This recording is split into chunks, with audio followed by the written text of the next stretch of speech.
What's going on, everybody? My name is Justice, and I'm with my guy. Yo, it's popping, it's Tyaire. And you're watching the Silky Boys podcast, the way these podcasts out right now for your sports news going on culture right now. May 1st, looking closer and closer to summer. Tyaire, how you feeling, though? I'm feeling good. Looking closer to summer. Not feeling like summer, but it is what it is right now. But I'm feeling good overall.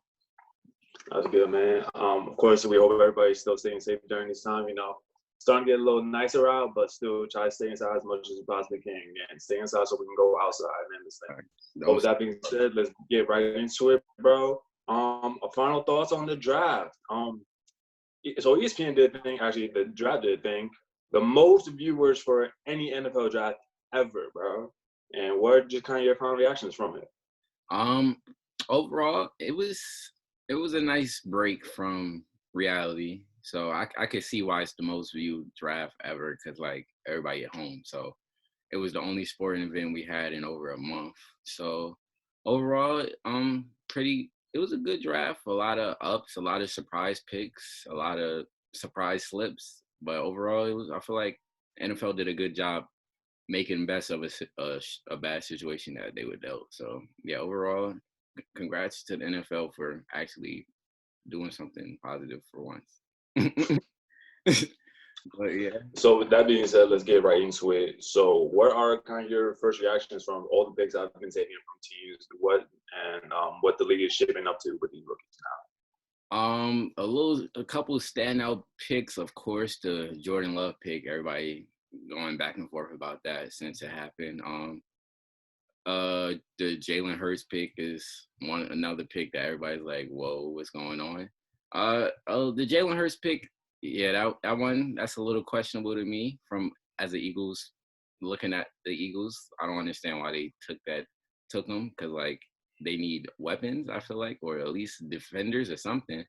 I just feel like they didn't need to waste a second-round pick on a quarterback. When you have a franchise quarterback, I get he gets hurt, but I don't think Jalen Hurts was the answer they needed in the second round. So that's one of the big standouts I took from the draft, was just the whole Jalen Hurts Eagles situation. Right. I'm right alongside you. I'm still confused about that. For me, honestly, my final reactions from it is, again, just what the Packers did, bro.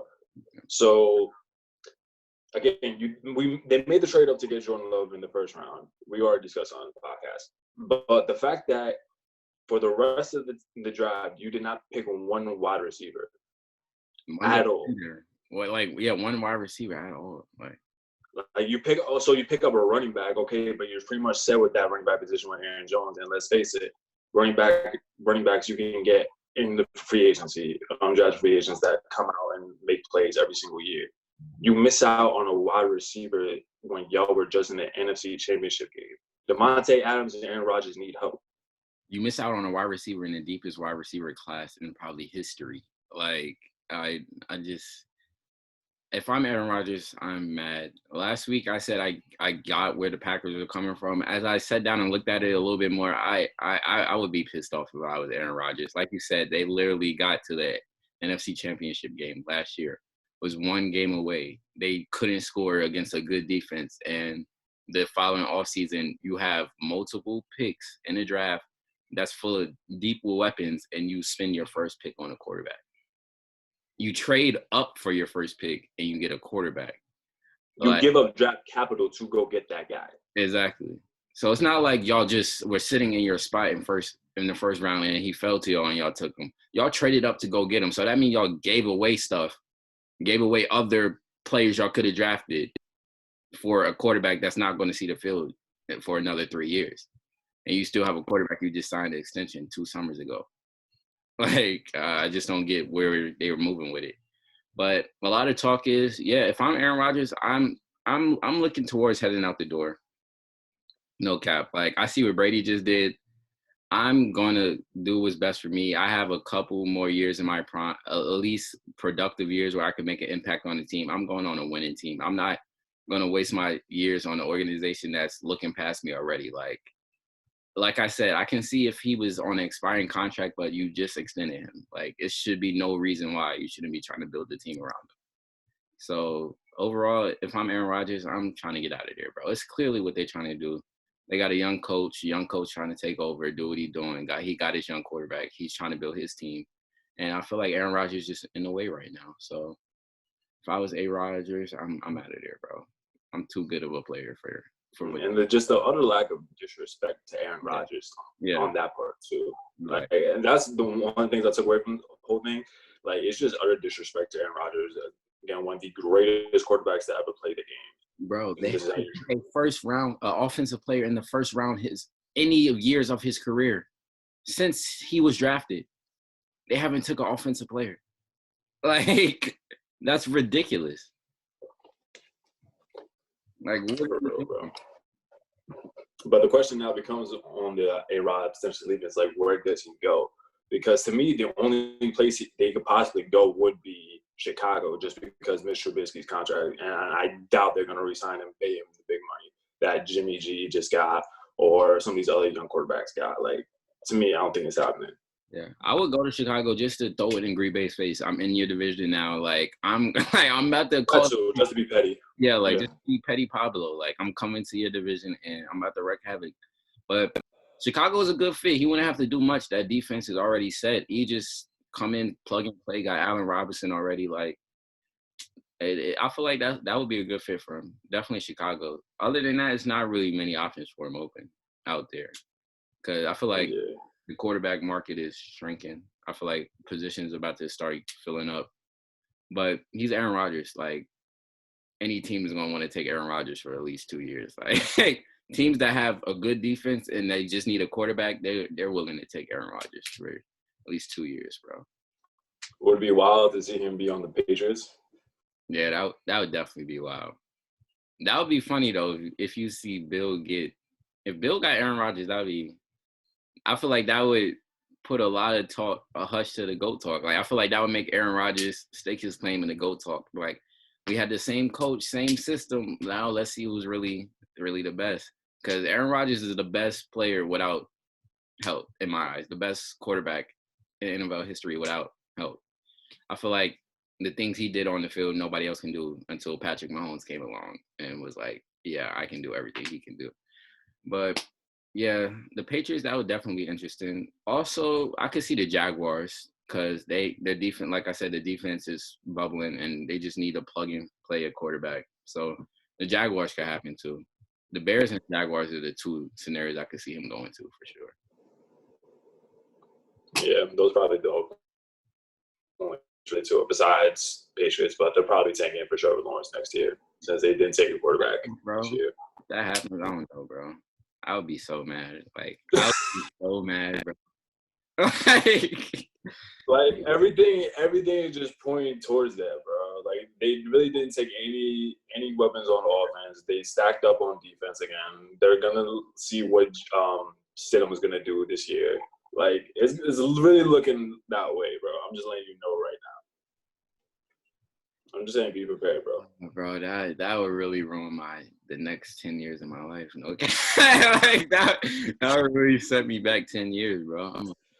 Brady, that's wild. Like, Brady could have stayed an extra year if I knew they was about to do this. Like, I would rather the Jets suffer one more year and the Patriots not get Trevor Lawrence than them just make the playoffs next year and then the Patriots get Trevor Lawrence in the offseason. I would really be tight. But speaking of the Jets, I'm liking the moves we made in the draft, especially the day 2 moves. Joe Douglas, he did his thing. It's like picking up. We had a great draft. We did. Just period. We had a great draft. For real. I remember I texted you after Joe Douglas traded back. I was like, Denzel Mims is right there, bro. Like, what are we doing right now? I swear, if we pick a defender or Denzel Mims get picked like 2 picks before us, I'm going to be tight. But he worked his magic. He traded back 10 spots and still got the player we wanted and an extra pick. So, like, Joe Douglas did his thing, surrounded Sam with, got him a number 1 receiver. First round, got him a tackle. I feel like Sam should have a breakout year this year. I'm not going to say might. He should have a breakout year. If Gaze can put everything together for that offense, Sam should really flourish this year. So shout out to Joe Douglas.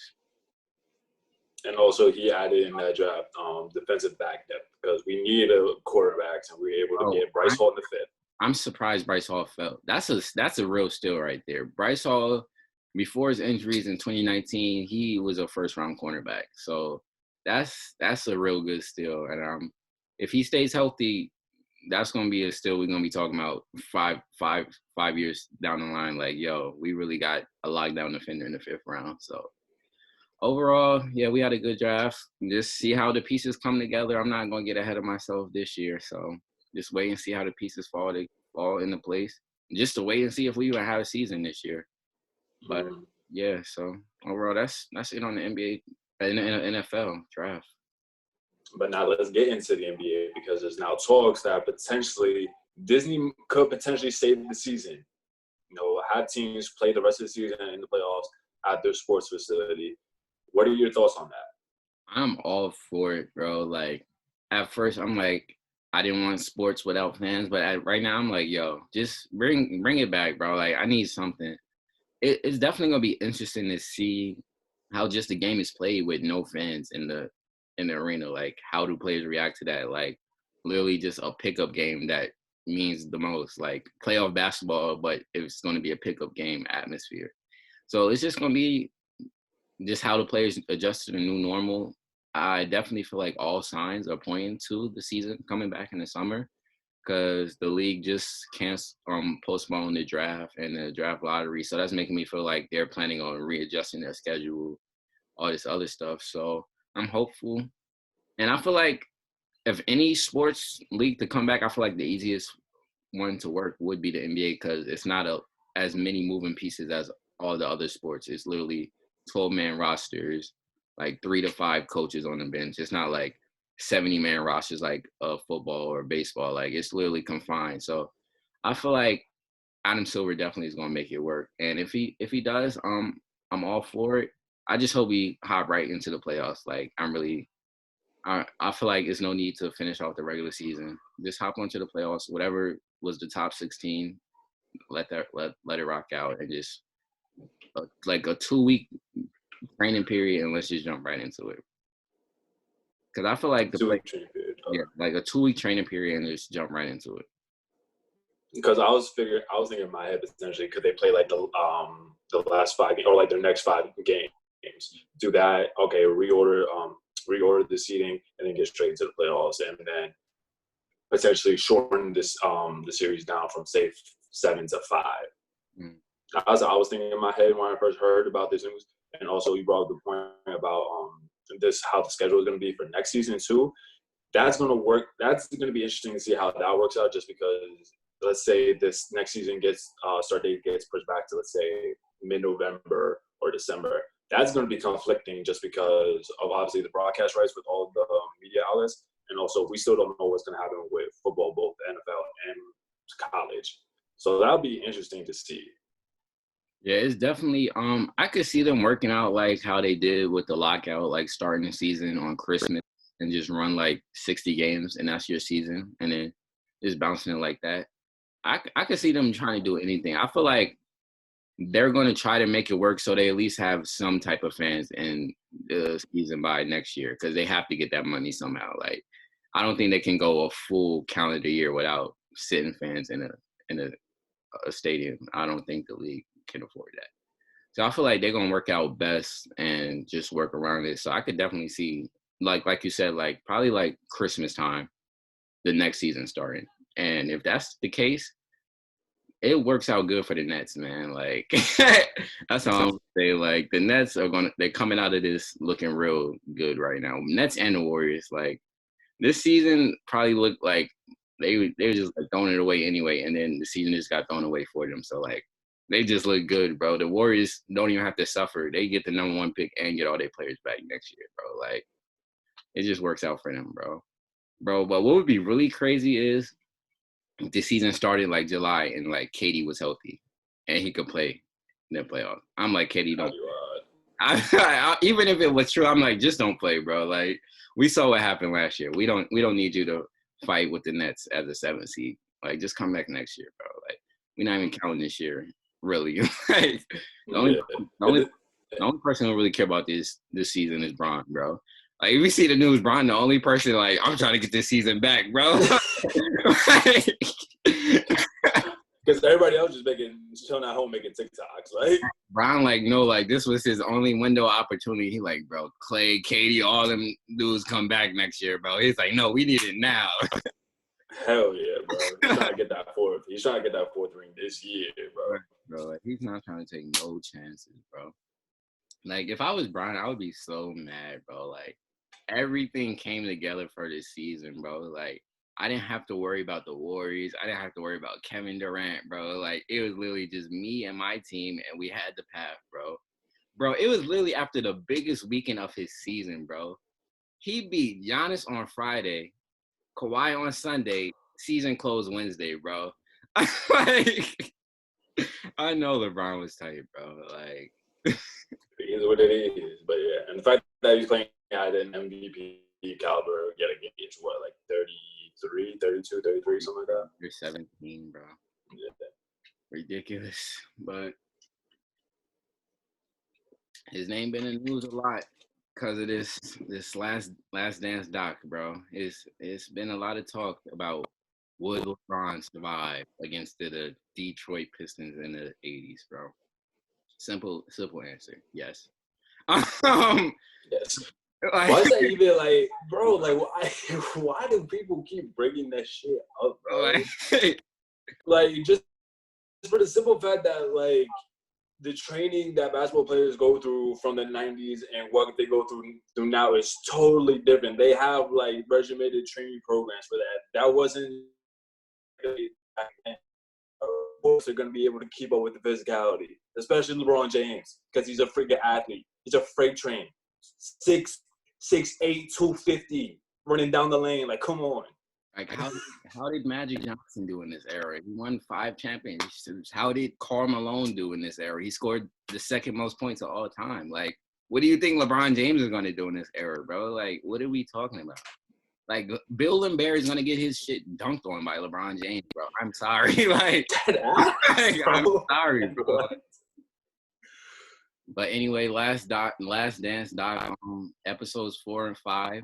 How do you feel about 3 and 4? 3 and 4, yeah, 3 and 4. What was your reaction to episode 3 and 4, bro? So the Dance Rodman episode number 3, that was probably the weakest episode so far. Really didn't get that much out of it, just because for me, I saw the Dennis Rodman documentary, what you call it, earlier last year. So I can't really know where he was coming from and when he got to the Bulls and everything that he was dealing with. But that one biggest story was actually crazy.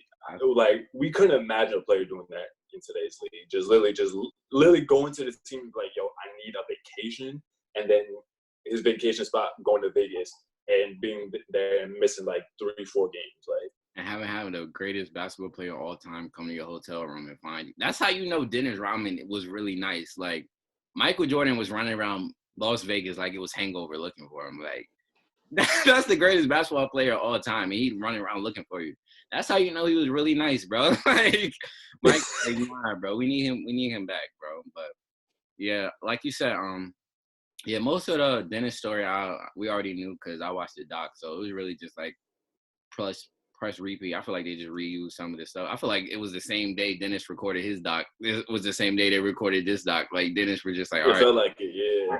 I feel like it was literally the same day, but yeah, we know Dennis' story, so it wasn't that. It was just to see. I was really waiting for the battle between Mike and the Pistons, bro. Like, that, I was like, I liked the episode a lot, bro. It was just, I didn't know that the Bulls swept the Pistons in '91, bro. I didn't know that, bro. Like, I didn't know that either. Like, I thought they came back and like it was a hard fought battle. Mike was like, nah, all that tough bad boy stuff is dead now. Like, we getting y'all out of here. We getting this ring, bro. So that was just what was really dope to me to see, bro. Just see how Mike really got in his bag and was just like, y'all not beating me no more, bro. Like, y'all not about to beat me up no more. I'm getting in the gym. I'm going crazy, and we about to work, bro. So yeah, that was my biggest takeaway from that episode.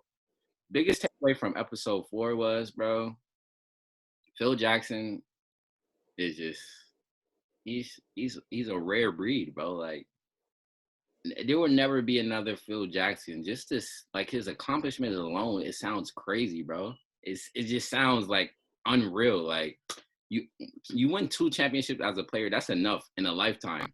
Then you win 6 championships with the Bulls. That's more than enough for a lifetime. Then you win 5 championships with the Lakers. That's just like, yo, what are you doing at this point? And it just really that episode just showed me how he was just able to manage so many different egos. Like, he literally coached Michael Jordan, Shaquille O'Neal, Scottie Pippen, and Kobe Bryant. Those are like 4 of the greatest basketball players of all time. And he was able to bring them together. And you still got a crazy guy like Dennis Rodman you got to pull in. Got a crazy guy like Metta World Peace you got to pull in. Like, it's just, there's so many different moving pieces he was able to manage. It's just dope. And Phil needs to get more respect. I feel like the Knicks situation with Phil tainted him a little bit. But as a coach, Phil is not, if not the best, the second best behind Pop in my eyes. But yeah, that's what the episode 4 showed me. Just, we underappreciate Phil a little bit because of the players he coached. But I feel like it's a talent to be able to coach those type of players. In that doc where they in that part rather where they were talking about, I wish they spent a little bit more time about it because that was probably the most interesting part of that segment. But and I think everything that you said was really just spot on about Phil Jackson and everything. And to me, he is the greatest coach of all time. Yeah, like he's my greatest besides Red Hardback. Yeah. Point blank period. But something that I feel like we gotta talk about real quick, going back to that Pistons thing, the walk-off. After the sweep by the Pistons on their home court. Bro, Horace Grant said it best, bro. Straight bitches, bro. Like, I didn't know that Mike stayed on the court both years before. I didn't know that. I didn't know Mike really stayed on the court, shook everybody's hands both years before. So when the doc showed that part, I was already mad because I was like, so he did this 2 years in a row after y'all was beat him up every play. Y'all was clotheslining him in the air every play, but he still stayed on the court and shook y'all hands. But when it's y'all turn to lose, y'all ducking out like a bunch of bitchs. I don't want to curse right now, but yeah. So Isaiah Thomas, bro, I don't like him at all, bro. From that situation to what he did with the Knicks, bro, like it just made me like him not like him even more, bro. Like, and just the way he tried to explain it, like, oh, the Celtics did the same thing to us when we beat them. Like, it's a thing we do. Like, no, bro. Like, okay, the Celtics did that to y'all, but Mike, both years y'all beat him, he stayed on the court, bro. So show him the same respect he showed y'all. Point blank, period, bro. Like, don't be a cornball because y'all lost. Y'all just won 2 championships in a row, bro. Like, okay, y'all didn't get a third one. Why are y'all walking off the court like a bunch of little babies, bro? So that's, like, I already had it, like, it was like, I don't like Isaiah, but now that just showed me, like, yeah, they're cornballs, bro. But I mess with John Sally, bro. But all the other Pistons, bro, nah, bro. John Sally and Joe Dumars, bro. Those are the only ones I really mess with, bro. Other than that, bro, y'all can kick rocks with that bad boy stuff, bro. Like, I'm with it, bro. Like you said, bro, it was just like just total disrespect, and Mike said it, and he still feels that disrespect to this day. Like, I would too, bro. Yeah, like, because like at the end of the day, like you said, bro, Mike shook their hands after both series, even though they beat the hell out of him. He's like, you know, at the end of the day, like y'all still won. I'll give you that respect. At the end of the day. So the fact that you really couldn't, y'all were in y'all bag for what? For what? Like, y'all got beat out, plain simple. Take it like the man. Take it on the chin. Just be like, yo, y'all, you were the better player. It's your time, bro. That's it. Bro, it was literally like the perfect parallel, bro. It went from Isaiah being a hater to Magic literally the next series like, yo, it's your time now, bro. Like, I don't care, bro. I ran the league, bro. I did what I needed to do in the league, bro. It's your time now, bro. Like, it was literally the perfect parallel, bro. The series before, dudes is hating. They not trying to give up their spot. Literally, the best player from the whole decade before is playing against him. He's like, no, it's your time now, bro. I'm going to give you a hug after you win the championship saying congratulations, bro. Like, it just literally shows you the 2 different type of people that Magic and Isaiah were. Just like how one guy like doesn't care that his time is over and the other is just like, no, I don't care. Like, Nah, that's corny, Yeah, really corny. Anyway, looking forward to episodes 5 and 6. I heard episodes 5 through 8 were really like the best parts, so I'm looking forward to that. This Sunday, with that being said, though, let's go and get into the Kosher New Music Friday. Lil Baby, My Turn Deluxe release. We also got Drake mixtape, bro. So let's get into it. Starting with Lil Baby. He released 6 songs. Of those 6 songs, how do you feel about them? I like them, bro. Well, other 6 we already had All In because he released that like 2 weeks ago. All In, cool song. I like it. The first song off the deluxe, Social Distancing. That's my favorite song right now off the deluxe. It's hard. Agree. Like we said before on the pod, bro. This deluxe is just literally Baby showing whatever pocket, wherever he needs to get in, he's gonna get in, and he's just gonna ride it, and it's gonna be seamless and smooth. So, Baby just reclaimed his stamp that he's running rap this year, bro. Like he's running rap this year. Him and Uzi are the top guns in rap right now, as far as I'm concerned. His run is reminding me of Lil Wayne right now. No, a little bit. Like Lil Wayne was like that Southern rapper who was spitting, going crazy, but had the respect of all the real lyricists, bro. And I feel like that's what Baby is building himself up to be right now, bro. So yeah, so I really like the deluxe. How you feel about it? I really like Deluxe. I like, for the most part, all 6 songs. Social Distancing is probably my favorite. Also, really like We Paid To, and also Humble and Lowdown. I like those a lot too. Of course, I like All In. I personally feel like All In could have been the lead single for the album itself. Yeah. Honestly, overall, honestly. But and like you said, bro, Baby just coming into the game and really starting to run it. I saw a tweet yesterday, bro. Someone said that Lil Baby, the youngest MVP since Derrick Rose. I was like, it's kind of facts. For real, bro. Like, and he's doing it in not like a corny way. Like, I don't mean to bring the Baby into it, bro, but like, I feel like the Baby is doing, like, he's doing the mainstream, like, drop albums, like, get hot, bro. Like, I feel like the Lil Baby's doing it right way. Like, he's actually looking for the right new thing to do. Like, I just feel like the Baby is just doing it to stay hot, just billboard success. I feel like Lil Baby really has his pulse on the streets and like what's hot right now, bro. I feel like in the long run, we're gonna see how it pans out right now. Because right now, the Baby's the hottest thing in the world, but I feel like he's not gonna be able to withhold this right now. And I feel like the path Lil Baby's on right now, he's gonna be able to stay the course. Yeah, I definitely agree with that, bro. With that, so let's get into the Drake mixtape. Surprise mixtape. It was rumored that was going to be dropping yesterday. It was later confirmed by Drake himself. Dropped at 12. What did you think of it?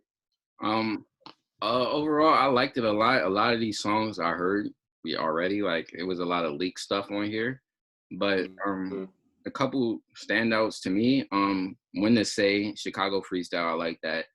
Those are like 2 of my favorites because I just like when Drake is just rapping. Like that's one of my favorite Drakes is when he's on that like 5 a.m. in Toronto type of bag, just rapping, really just talking his talk.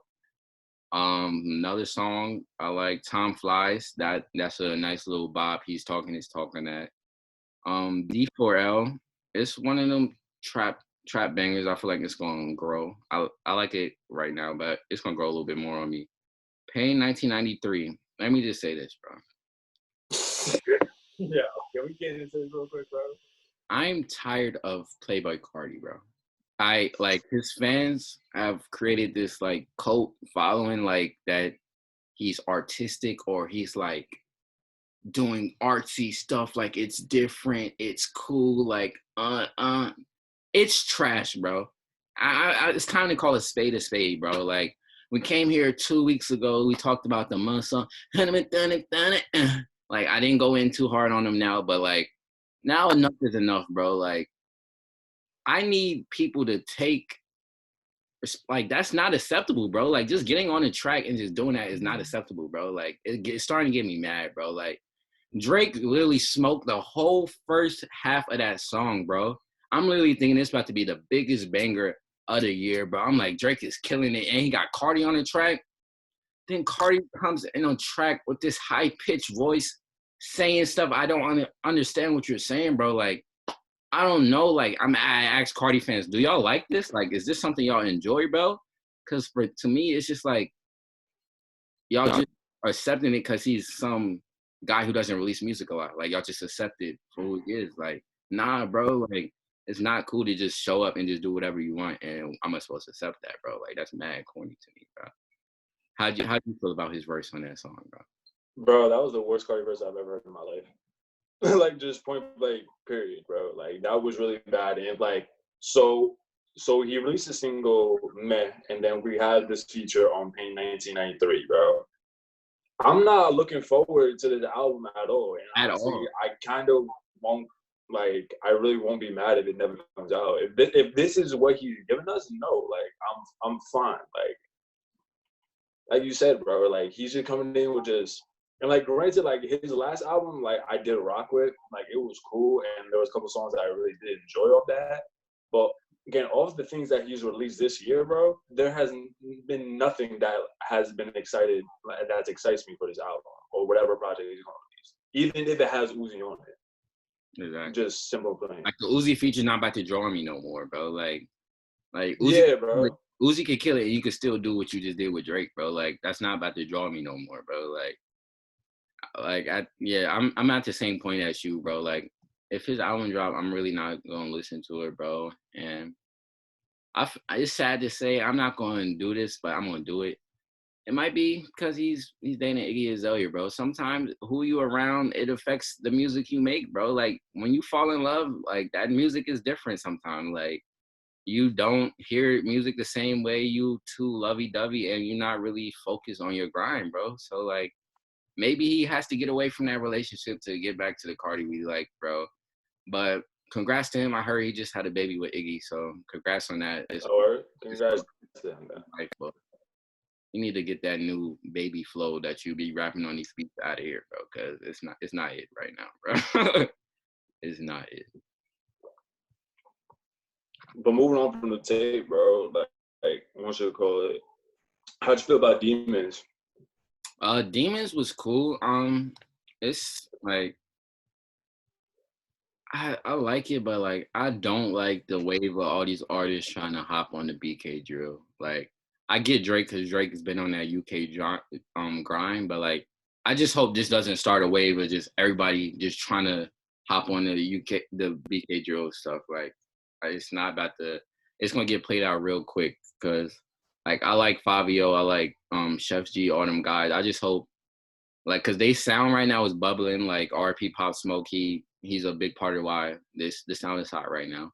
So I just hope it doesn't get too commercialized and then we don't like it no more. Like, I just hope the right people come work on those type of beats, right? The right type of artists are there. I just hope everybody's not just coming in for just to, because it's a hot thing right now. Like, Tory had a song with Fabio I like, but I just don't want every artist coming like, oh, let me go get a Fabio track. Let me go get a Chef G track. No, like, let them have their lane, bro. Like, it's cool to just let that be their thing. Like, every artist doesn't have to hop on the newest wave.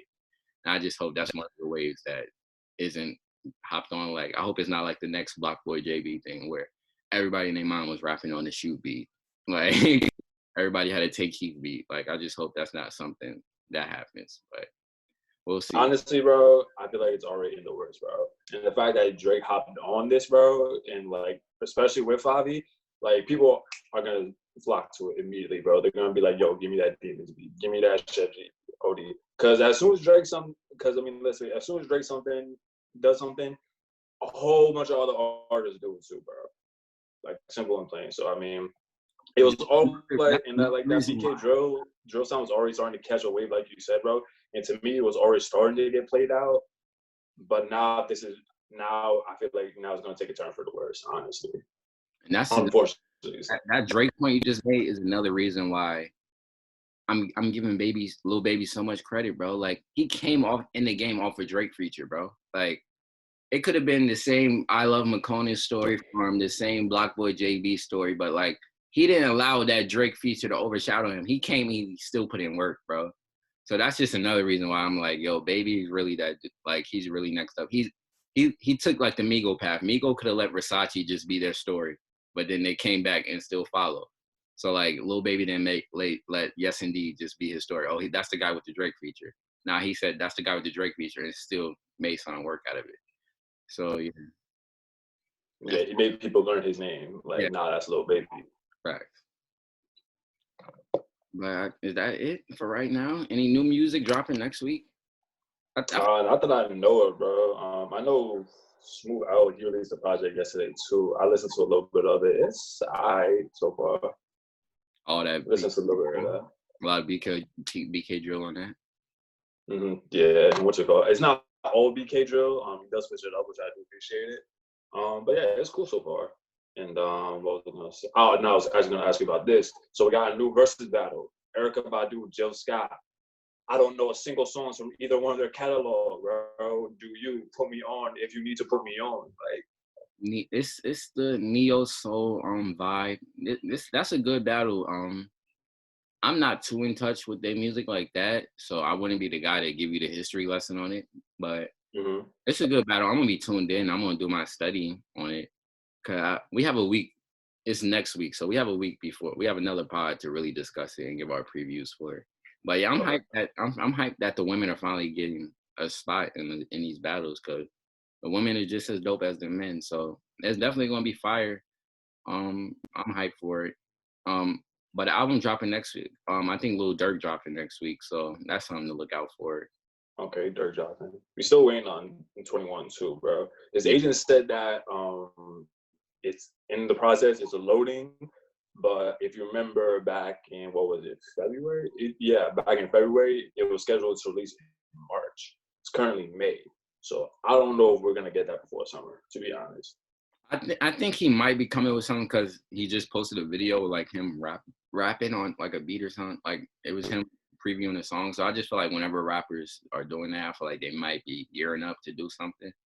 But if he is, I'm ready for a 21 project. He's one of those Atlanta artists that I really rock with a lot. Like I put him right there with Baby as like one of my favorite artists out of Atlanta. So whenever he drop, I'm ready. I'm really ready to see if he gets introspective about the situation he's been through in the last year alone. Like I really hope he adds some of that into his album because I feel like that would take him to the next level too. Just changing up his topic a little bit because like he's been through stuff. Like his whole life was exposed to the world last year. So like he got stuff to talk about. So I'm just really ready to sit down and see if he gave that talk on the track. All right, bro. I think that's pretty much it, right? You want to talk about anything else? No, that's pretty much it for right now. All right, bro. Thanks so much for watching. Make sure to like, subscribe, and share with your friends. We're coming in next week with another pod. Tune in for that. Follow our Instagram page too. That's Silky Boys Podcast. Shout that out too. And with that being said, we'll catch you on the next one. Peace out.